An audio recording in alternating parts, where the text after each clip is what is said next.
tonight on Elon Local News. As Black History Month continues, the Burlington African American Cultural Arts and History Center hosted an event for the Alamance County Community Remembrance Coalition.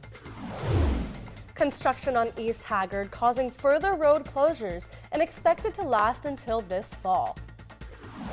Elon students face challenges to finding housing as Elon expands its student population. Those stories and more. Elon Local News starts now.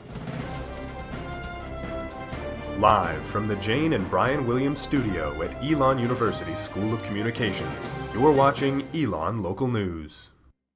Good evening and thank you for joining us for Elon Local News. I'm Fiona McAllister. And I'm Rachel Hawley.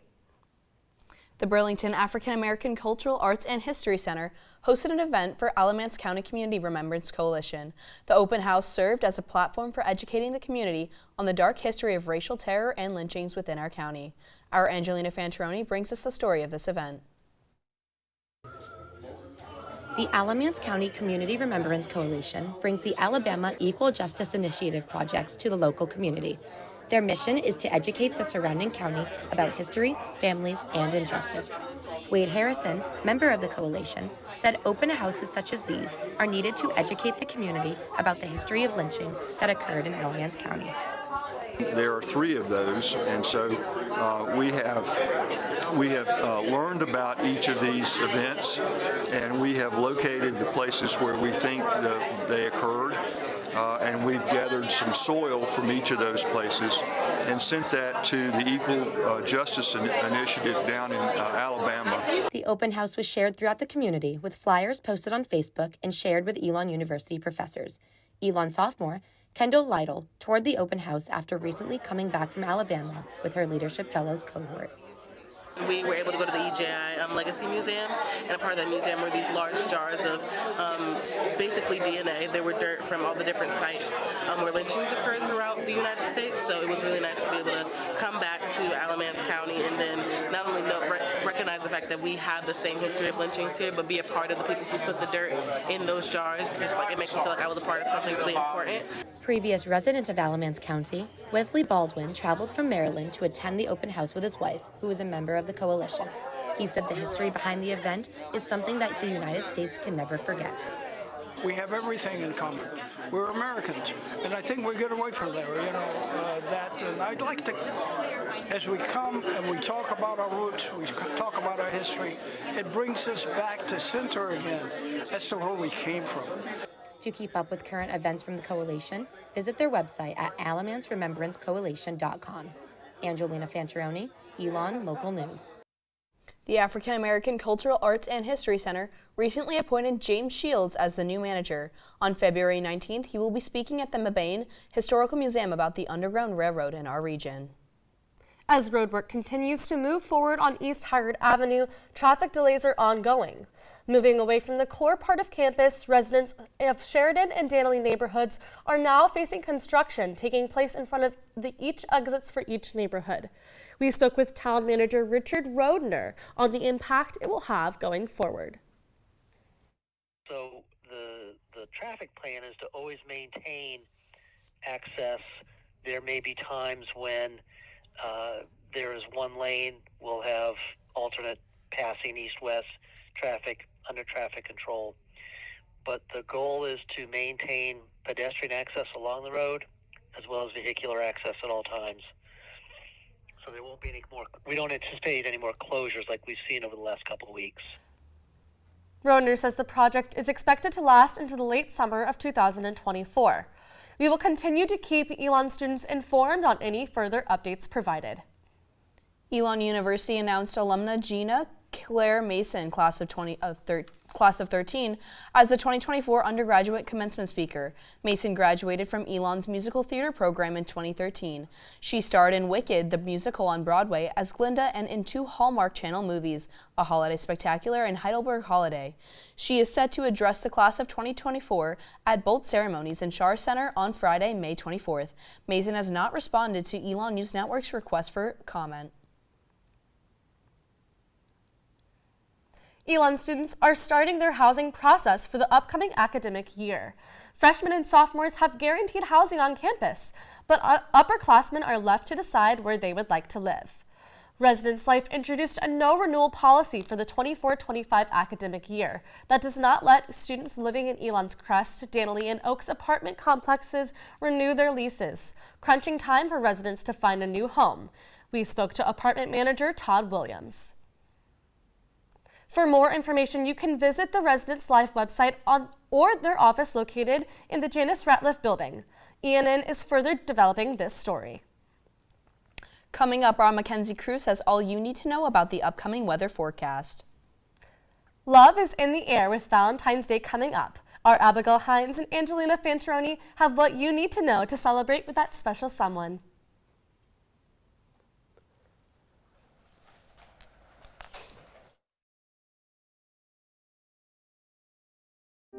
Those that are silently standing by to save our lives. And now, those that we carry with us everywhere we go. Many mobile devices will now bring you wireless emergency alerts, real-time information directly from local sources you know and trust. With the unique sound and vibration, you'll be in the know, wherever you are.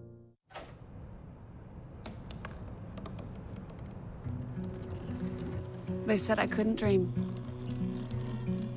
Called me a piece of trash and swore that's all I'd ever be.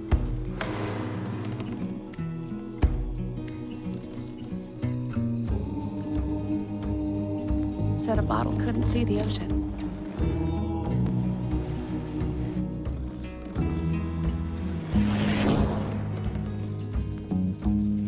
Give up. Go back to the dumpster.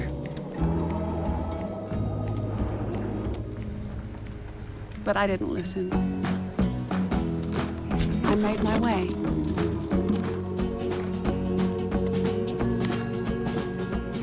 And now, I am what I've always wanted to be.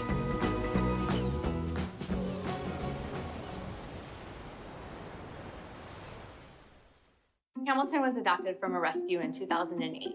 He really likes to be around people. And as soon as I start to make my breakfast, Hamilton is right there. I get out my mat and I'm doing a downward dog and he's underneath. He's quite the pug about town. He gets invited to a lot of parties. He knows he's a pretty big deal. I mean, look at this little face. How could you not love him?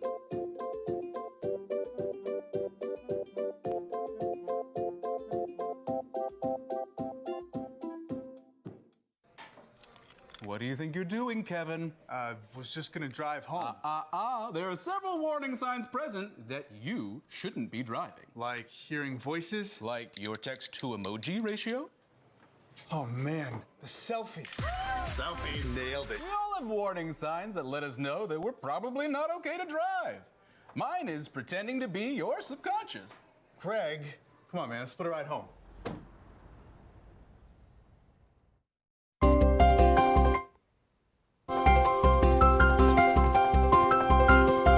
Your Phoenix 5-day forecast is our Mackenzie Cruz. Mackenzie, what is it looking like this week? Thank you, Rachel and Fiona. After a cool weekend, we're looking at more of the same coming up this week. Now for your Phoenix 5-day forecast. Tonight we'll have more rain and a chance of thunderstorms with a low of 46. Tomorrow will be high of 56 and mostly sunny skies. Wednesday will make for a very sunny Valentine's Day with a high of 57 and a low of 30. Thursday and Friday will have an average high of 62 with mostly sunny skies. And finally, Saturday will cool down a bit with a 60% chance of showers and a high of 55. A storm system that began this past weekend has pushed its way towards us. The south central region of the U.S. got the brunt of it with heavy rainfall, high winds, and risks of tornadoes. By the time it hit us today, we were looking at 1 to 2 inches of rain. As the storm curves northeast towards cooler conditions, the low pressure will bring a half a foot to a foot of snow for our northern states. Thanks for checking in. Now back to you.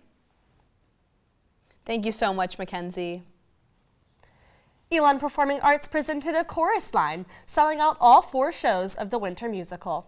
The musical follows a group of dancers auditioning for a Broadway show. Freshman Eric Pettit played Mark, the youngest dancer on the line. Pettit said as one of the youngest in the cast, he resonates with his character. I feel like it really tells like an untold story of a group of people, because I feel like people think about people being like on Broadway, they're like, oh, it's famous, it's glitzy, it's glamorous. And for these people who dance in the ensemble of these shows, it's work, it's hard, it's thankless a lot of the time.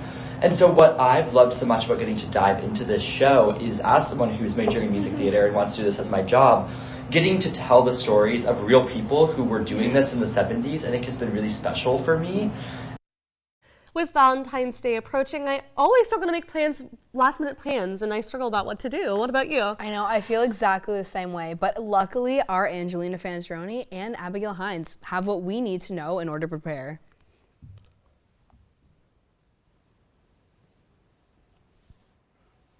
Thanks, Fiona. On Valentine's Day, the Gender and LGBTQIA Center and Truett Center are hosting a coffee chat in Arazu from 4 to 5 p.m. Stop by for a free drink and heartfelt conversations. This week's S'mores Without Elon Outdoors will be Valentine's Day themed, so head to the Quarry Patio from 9 to 10 p.m. to enjoy some treats. If you're in the mood for romance, Graham Cinema will be showing The Notebook on Tuesday, Wednesday, and Thursday of this week at 7 p.m. The annual Elon Ball will be held in Global Commons from 8 to 11 p.m. on Saturday, February 17th. The event will feature food, music, photo booths, and more. If you're looking for a last-minute gift for that special someone, head to our local Harris Teeter or Publix to pick up some flowers, chocolates, and other goodies. Here on campus, the Student Union Board will be selling candy grams in Mosley from 11 to 2 on Wednesday. We hope you have a lovely Valentine's Day, Elon. So Fiona, do you have any good plans for Valentine's Day this year? Well, this year, my sorority sisters and I, we're all getting together at the house and we're gonna like hang out, have all the new girls come, and we're just gonna like eat some snacks. What about you? I have a pretty similar plan. Yeah, me and some of my girlfriends are gonna like get together, probably watch a movie, but yeah. That's so fun. Yeah. Oh, wow. This weekend, Ripple held their 9th annual conference. Hear what attendees had to say about the event. And coming up, the Elon community is planning to celebrate the Lunar New Year.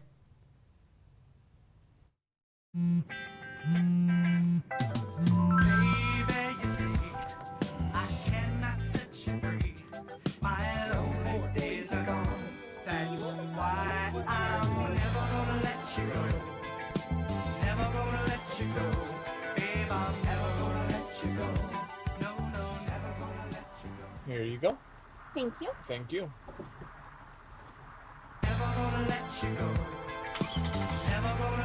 Can you help me with this? My new dad teaches me all kinds of stuff. Sure. He helps me with homework. That would be 3.6795. Thanks. Yep. He helps me with my decision making. I wouldn't use this one. Ever. And he's even teaching me how to drive. And that's why cars have bumpers. I'm learning so much. You don't have to be perfect to be a perfect parent. Thousands of kids in foster care will take you just as you are.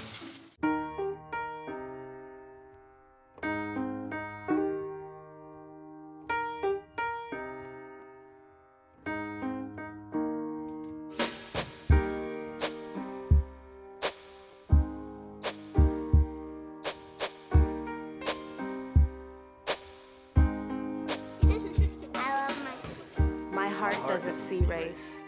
Love is love. Hey, you. Yeah, you. Getting that college education. What are you gonna do? Graduate and take some office job? Be like everybody else? Or will you dare do something different? Like, be a teacher. You could be my teacher. You got the skills. The smarts. Yes, you. You could be the teacher I never forget. That'd be cool. Does that corporate job even have recess? What are you gonna make of yourself? What are you gonna make of me?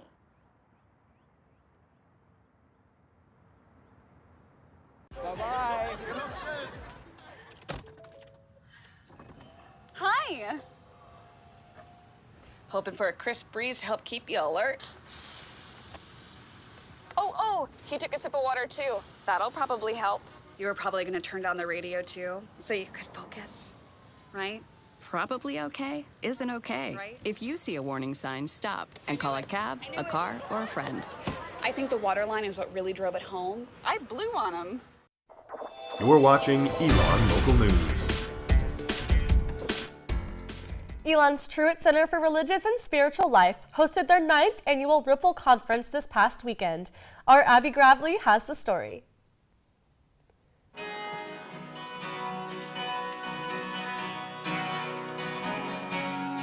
The The Truett Center bustled with activity this past weekend as people from all over gathered for a celebration of spirituality and identity. The twist, participants were not just members of one religion, but of many. So we're not only looking at religions within the US, but also globally, and also looking at identities in general, because your identity doesn't have to be specifically your religion. Elon Senior Lucy Sneeder was the co-director of the Ripple Conference, which brought together around 130 participants from 9 different universities. Sneeder became involved with the event because she believes that interfaith participation is an important aspect of building community. I think the best way to learn is really from other people who have different experiences from you. I think it can show you more, not only within the Elon community, but outside of the community. Growing up, Sneeder moved around the world, living in multiple countries and learning about various cultures. This impacted her perspective on the importance of understanding other religions, specifically at her college. The keynote speaker for Ripple this year was Guilford College professor Dia Abdo, who agreed that colleges and universities are places where cultures and religions blend. Every college or university is like a parish that should engage in radical hospitality, that should be a sanctuary, that should steward its resources in ways that align with its stated values. The weekend included breakout sessions, as well as opportunities to participate in a range of religious practices. Sunday ended the conference with a community service project, as helping others is something that unites people regardless of beliefs. Overall, the event served to form relationships and build bridges across divides. It encouraged participants to promote positivity and acceptance wherever they go. Everything that we do impacts and changes the world. Those are indeed the ripples that we create. Abby Gravely, Elon Local News. Leaders of the Ripple Conference are making plans for next year. After this year's turnout, the highest since the pandemic, they're hoping to continue to grow. Lunar New Year marks the beginning of spring and is determined by the lunar calendar. There are 12 different animals in the Chinese zodiac, but this Lunar New Year is celebrating the year of the dragon. The dragon represents vigor, strength, and good fortune.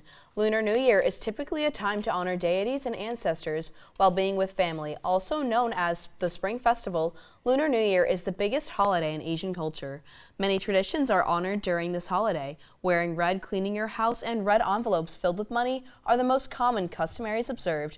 Elon will celebrate Lunar New Year on Friday, February 16th. This celebration is hosted by the Asian Pacific Student Association and will include a lion dance performances, food, and more located in the McBride Gathering Space from 6 to 8 p.m. For more information on Lunar New Year, you can visit the Creed website. Margot Labrie, a survivor of the Holocaust, will be speaking in Turner Theater tomorrow, February 13th at 5:30 p.m.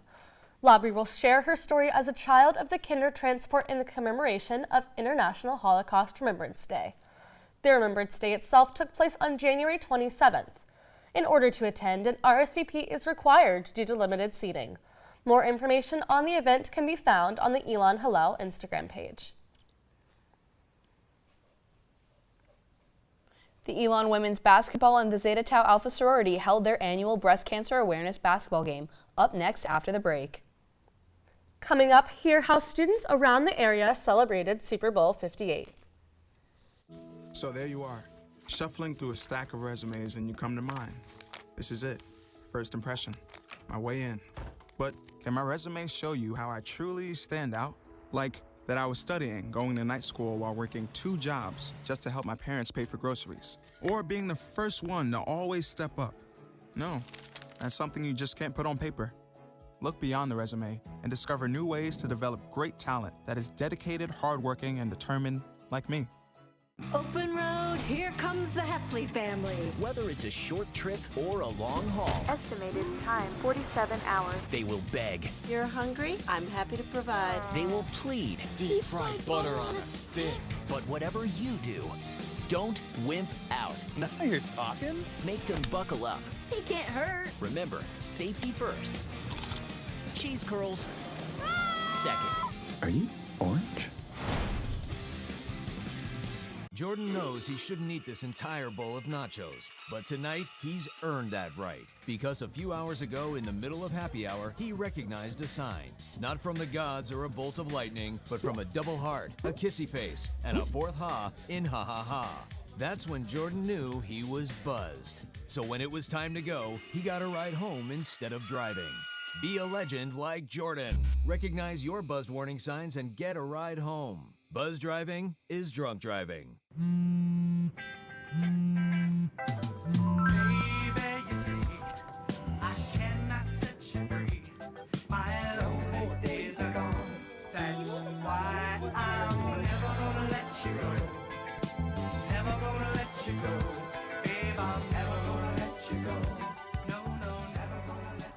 Here you go. Thank you. Thank you.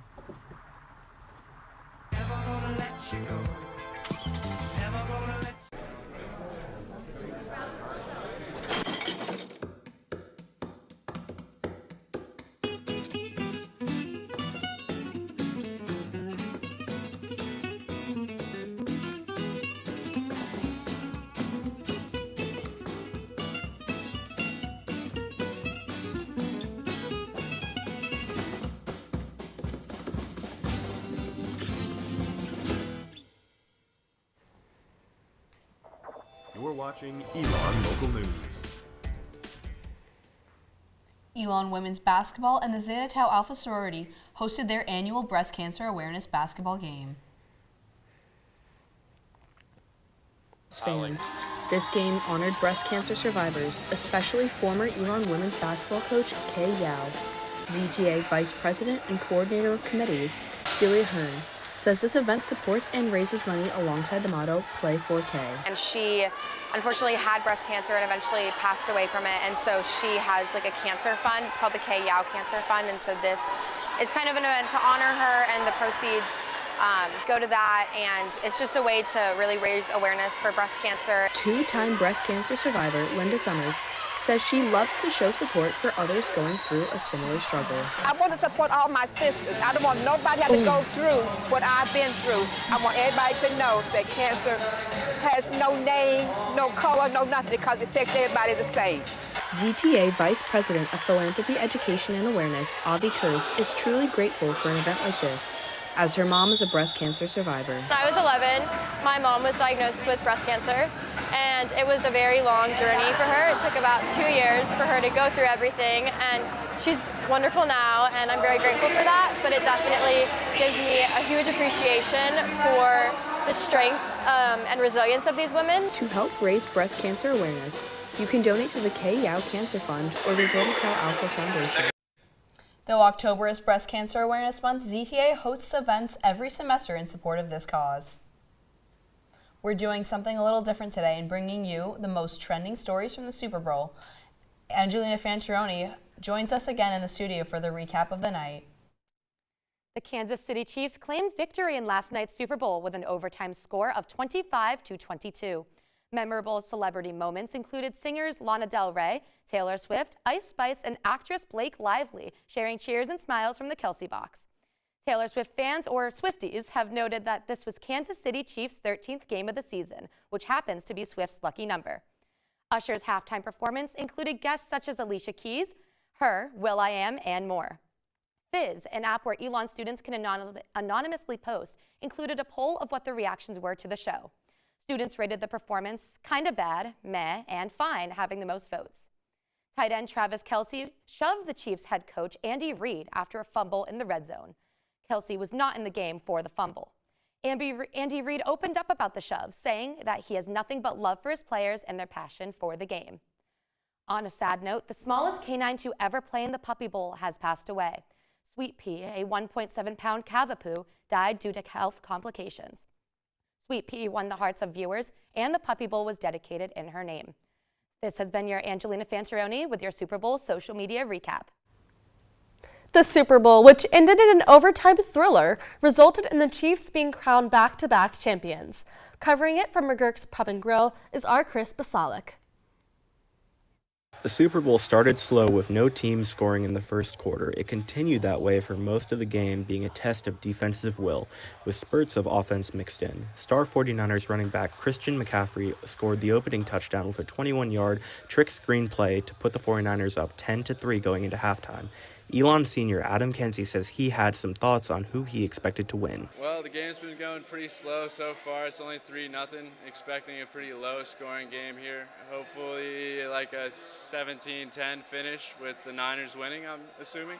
The game wasn't the only story at the Super Bowl this year. Star Chiefs tight end Travis Kelce has for much of the season been publicly dating superstar singer Taylor Swift, and the spectacle of Swift attending Chiefs games this year has not died down. The singer flew in early Sunday from Tokyo to attend the game. Fans at McGurk's had mixed reactions to Swift appearing on the broadcast, booing and cheering equally loud for the singer as she appeared on screen. I spoke with Abby Donnelly, a senior at Elon, on what she thought of Swift's presence at the game and the decision to highlight her attendance by the NFL. I'm excited to see Taylor Swift a lot on camera. When they put Taylor Swift on camera, all of the boys get mad and they don't like it. I think it's making a lot of girls watch football who wouldn't be watching football otherwise. Donnelly also gave her prediction for the winner of the game. I think the Chiefs will win. The game was a nail-biter coming down to overtime to decide the winner. The 49ers, who received the ball first, marched to the 9-yard line, where they were held to a field goal.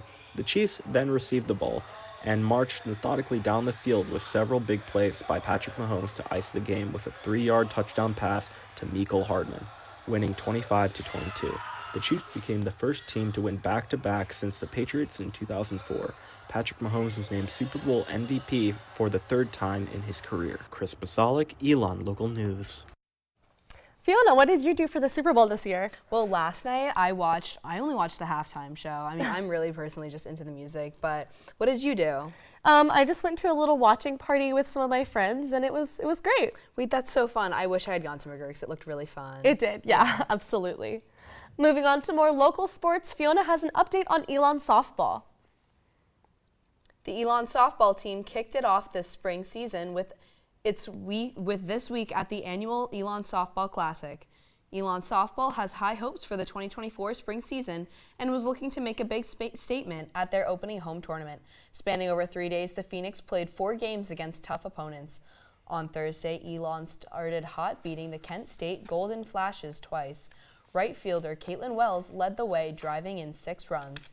Friday, the Phoenix lost in a high-scoring game against Miami of Ohio, 15-8.